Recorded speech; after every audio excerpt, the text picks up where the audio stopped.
सुरु पौलेसमावि बेनीबाज हुरुने म्यादिका विद्यार्थीहरू बीच हामीले हावाका गुणहरूको अध्ययन गर्न गइरहेका छौं।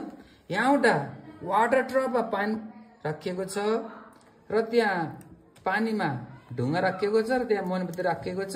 यो ग्यास जार हावा जहाँ हावा छ त्यो हामीले घोप्टाइन्छ। ग्यास जार हावा भइन्जेल बल्ने भयो, त्यसपछि निप्छ।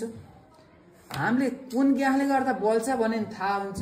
कसरी भन्दा जति मात्रामा हावा हुन्छ त्यति मात्रामा पानी माथि चढ्छ, किनभने त्यति ठाउँ खाली भएको हुन्छ। हावामा 78% नाइट्रोजन हुन्छ, 21% लगभग अक्सिजन हुन्छ। यहाँ अध्ययन गर्नुहुनेछ तपाईहरुले कति पर्सेन्ट जति पानी माथि चढ्छ। लगभग 5 भागमा 1 भाग पानी माथि चढ्यो भने अक्सिजन ग्यासले बल्दो रहेछ भन्ने थाहा पाउँछौ। ल लेट स्टार्ट प्लिज।